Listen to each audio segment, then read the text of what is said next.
Oh, darling, won't you come with me?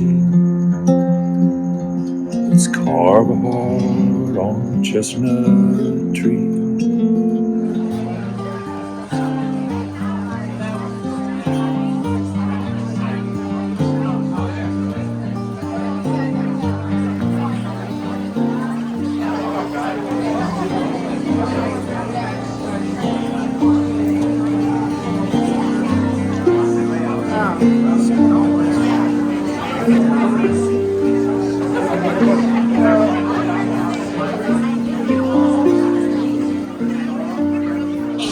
I can't tell you how much I appreciate y'all being here. And so many faces I haven't seen for so long, so thank you. It's great to gather again after so many years of being sequestered. And the American chestnut is a symbol of a simpler time in life. It was 100 feet tall, and it didn't have a branch for 50 feet. People in America, they would rely on this tree. Barns, fences, churches, everything you can think of. They called it a cradle to coffin tree. It was used for food. The chestnut would be ground into a flour, and that's what they used to make breads. Chestnuts found their way into all kinds of culinary uses. In 1904 at the Bronx Zoo, this disease came over, and it, within a matter of a few decades, it wiped out the entire forest, 4 billion trees that covered the eastern seaboard. And they were gone. So people who relied on these trees, living under these iconic trees, really defined who these people were.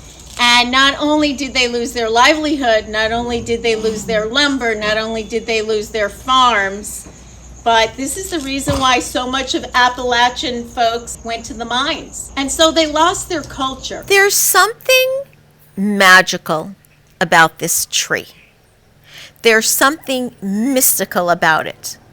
Every small town across America has a chestnut hill or a chestnut street or, chestnut park or chestnut estates. The American chestnut forests spanned the entire eastern seaboard from the Atlantic Ocean to the Mississippi River, from Maine all the way down to Georgia. It was so majestic and so beautiful, and it provided for people in so many ways. It provided food, it provided lumber, it provided the roof over their head, and it provided barter to get things that they needed that they couldn't grow or get where they lived.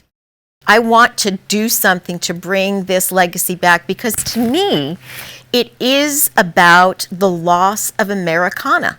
It's a lost Americana that makes me sad that I never got to experience, and my children and their children and my great-great-great-grandchildren will never experience walking underneath a American chestnut forest. And I contacted the American Chestnut Foundation, which is a nonprofit organization working on the reforestation or working on trying to come up with a blight-resistant chestnut. I got involved. I started going to, their meetings. I got involved with a documentary that they were putting together. I traveled to North Carolina, to Asheville, to see the launch of this.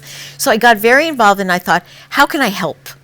The Tree That Called Us Home is a novel that tracks 7 generations of an Appalachian farm family in southwestern Virginia.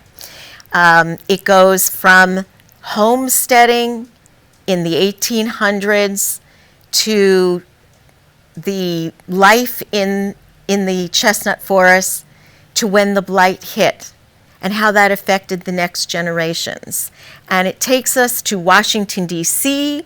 and the elite lawmakers and the New York high life of movers and shakers, and it comes full circle back to the farm. It is no small task to bring back an entire species, and especially a species as widespread and dominant as this majestic forest up and down the eastern seaboard was. So I would like to ask for your help. If you care about this at all, if you care about planting a seed for a legacy for future generations, then join me in supporting the American Chestnut Foundation. They are a great organization with dedicated people that are doing research every day to bring back a blight-resistant chestnut into the original range, and they need our help. I thought, I can tell this story. My goal is one mission, to raise the awareness of the issue. I want every single person to know of this incredible effort to bring back these iconic trees. It's going to be my mission to get out there and to tell the story, and using this novel as a tool to do that. It was a wonderful book to write. The characters I fell in love with, and I hope you all enjoy it. And will not fade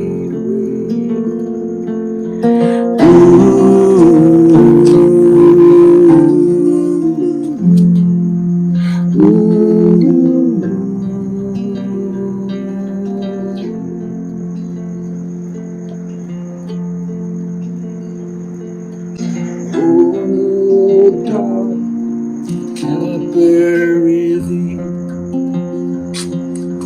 Then have come cut the chestnut